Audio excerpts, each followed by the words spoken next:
Victim's name is Leo Kopernik, sir. Seems he was killed in the costume store. First of all, congratulations on the film. I saw it this morning, so it's all kind of fresh in my mind. Oh, great. And it was a great experience. It was, I really, really did enjoy it. And I think what it kind of did for me was reinvigorate this passion for theatre that's always been there. But I think with lockdown, where we weren't able to go and see our favourite shows, I think coming back to see how they run kind of reinvigorated that spark. And I was just wondering, as a director, especially for a production that is one of your first theatrical films, but also to go into it during lockdown, what was that like as a director? Stressful? Yeah, I bet. Yeah, it was.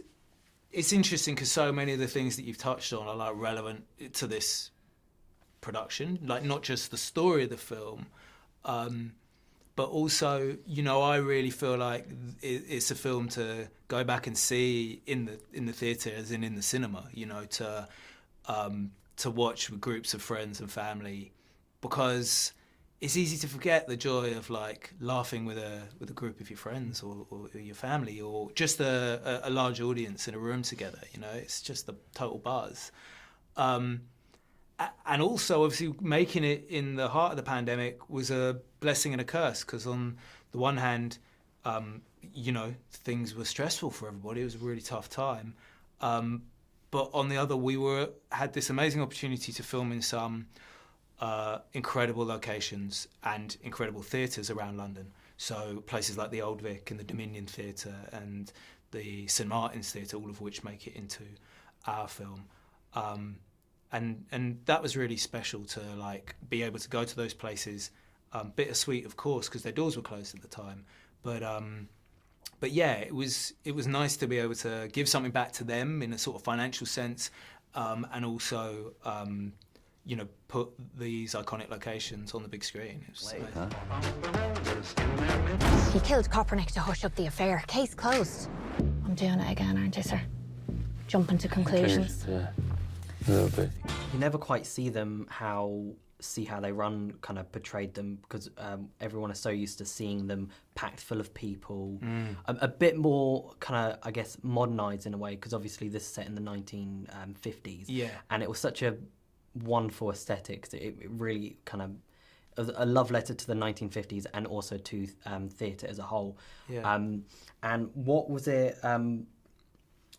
like trying to bring that aesthetic to life, not just in the scenery but also in the characters? It was all character driven and story driven. I think that's like where everything always starts for me,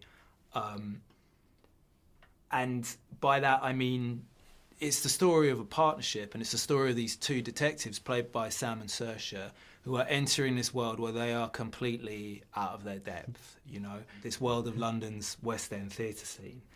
And so it felt completely natural to me, or it felt like there was a great opportunity for storytelling to show these two quite monochromatic characters, Saoirse in her PC uniform, Sam in his detective's outfit, little colour to either of them, entering this vibrant, vivid world of theatreland in London, and a way to add a visual layer to the storytelling, and of course to show the other characters that we find throughout that scene in their own environments. You know, we tend to frame the characters quite clearly within the space around them, whether it be Mervyn in his sort of opulent, slightly odd flat that he's curated himself, like his own sort of museum, or Tim Key's character, the commissioner, in his, you know, Scotland Yard, his sort of noirish Scotland Yard headquarters.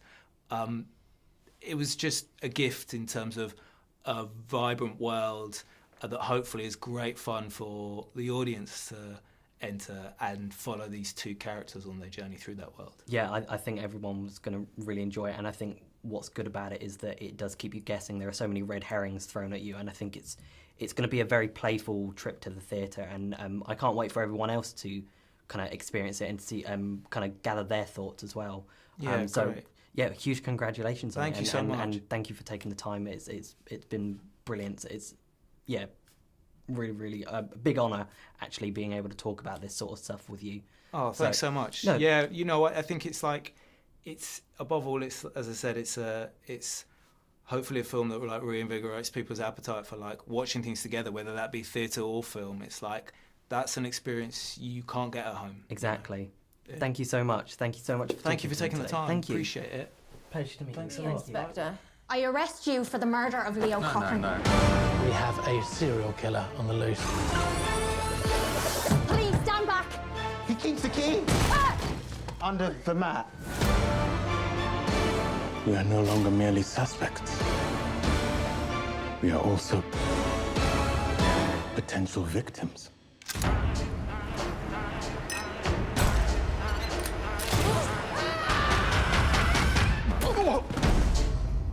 So what did he do that made you suspicious? It wasn't so much what he did, it was more the way he did it. How'd he do it? Sort of suspiciously.